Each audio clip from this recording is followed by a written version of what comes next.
Everybody, welcome back to this Yokomo SD9 Sport kit build. Today we're going to be working on the shocks, or they're also called dampers. And for that we're going to need the contents of bag 11.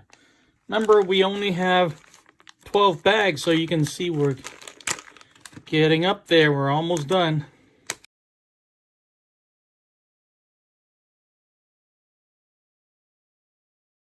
Alright, building shocks is not that hard, even though there's a lot of components and steps in building one shock. It's actually very simple if you break it all down.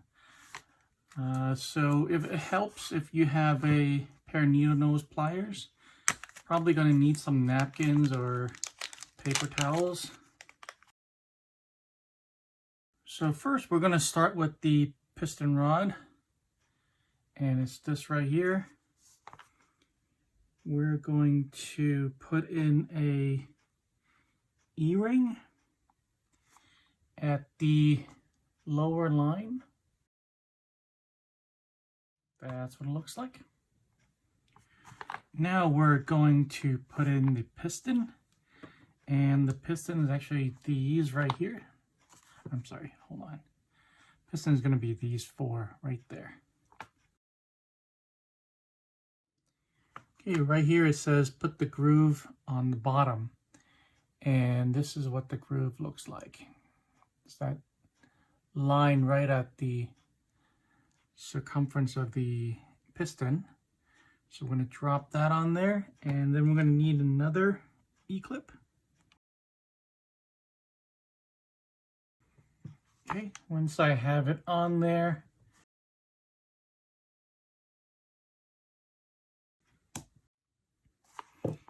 next we're going to put the shock body together, and we need to put on the adjustment nut, which is this right here. And so this side is going to meet the spring like that, and the other side is just where you can twist up and down. Now I'm going to drop the piston through like that. And now we're going to seal it. I'm going to close it up from the opposite side. And to do that, we need the clear O-rings and the O-ring collar, which is this right here. These two look really similar, but I think it's this one right here. And then the O-ring cap, which is going to be this right here. So we learned in the last series, the 3 Racing D5S, that we should put green slime on the O-rings. So let me get some out. Okay. There's the green slime. Green slime from Team Associated actually helps preserve the O-rings so that it doesn't crack. Okay, after the O-ring, we're going to put on the collar, and the collar has a thicker side. We're going to point the thicker side toward the O-ring. And I use this to push the O-ring in, and then I'm going to twist on the cap. All right, now we're going to put on the shock end.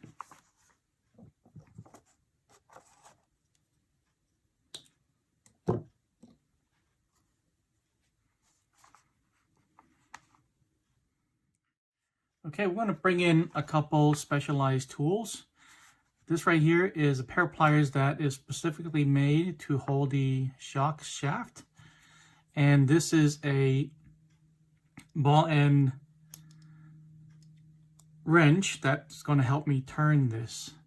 And neither one of these, you can just replace this with a pair of pliers. And this, you can just use your hand. I'm going to drop this in my stand here, and this stand has these holes specifically made to hold shocks when you're building it. So I'm going to take advantage of that right now. And this kit did come with some shock oil. It's a 400 weight. Pretty standard for touring cars. Tamiya's kits also come with a 400 weight shock oil. So let's go ahead and fill this up. I think you can still see that. So we're going to fill this up about 80% full.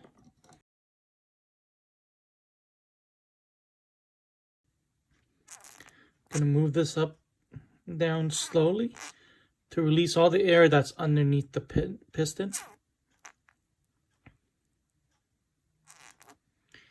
I think that's pretty much going to be it.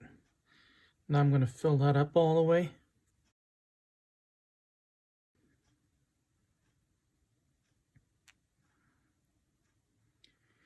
This is where I'm going to let this sit for about 20 minutes to let all the air bubbles that's still trapped inside to rise up to the top. All right, it's been about 20 minutes. I'm going to continue. I'm going to leave it on there. Supposedly, we're supposed to basically overfill this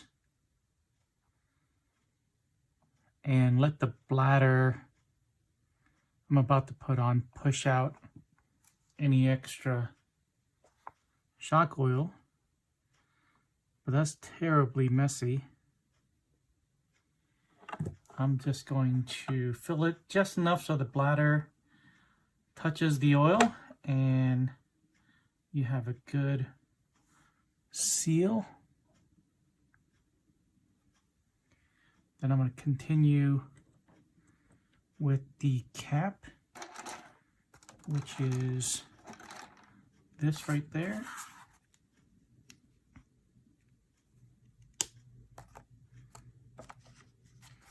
And the cap end. I'm going to put that on. Okay, now we're just going to put on a spring.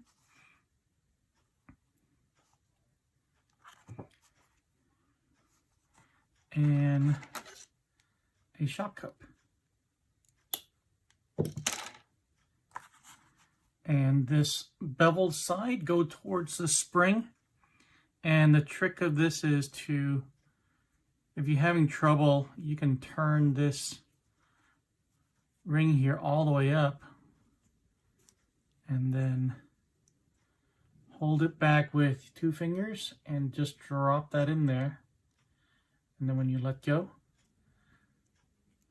you'll extend back and make sure the end here goes into, the shock end goes into the shock cup and it seats properly. And then now I'm going to preload it again.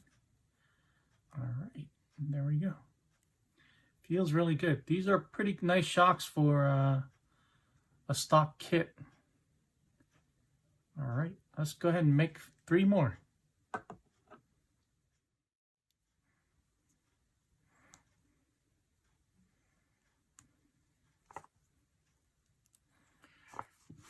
All right, and now we're done with all 4. Let's go ahead and install them onto the chassis. Okay, so the shock stampers are going to attach in this way. I'm going to snap on the bottom ball cup first. And then as soon as I thread this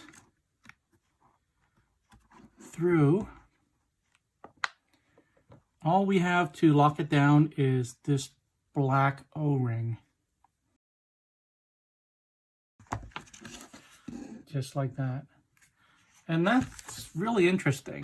That is all that's holding the shock back. It seems pretty secure. I guess we'll see. But that is one of the strangest ways I've seen a damper get attached to the tower.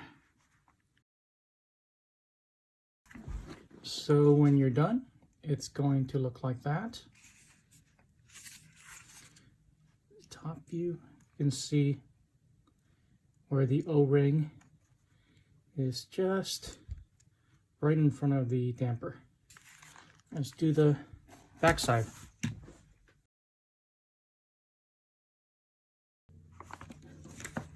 Okay. All right, and we're done. So in today's video, we put together the 4 dampers and we installed them onto the chassis. That was not real hard. It's just kind of repetitive and there's a little bit of waiting time. But the shocks, the dampers, are one of the most tunable parts of any race car. So we have to build them correctly and build them well. And in the next video, we're going to really wrap this kit up. All we have left are the bumpers and the body post, and then battery, and then front bumper. And I'm going to do all those along with the electronics hookup, ESC and the receiver. It's kind of interesting how they split it up. Normally this is done earlier in the process, but that's what we're going to do. And then I will save another video just for the wheels, and then I will do the body reveal, and I'm having it painted right now, and then we'll wrap up this series. So thanks for watching this video. If you got anything out of it, please drop a like, subscribe for more, and I'll see you guys in the next video.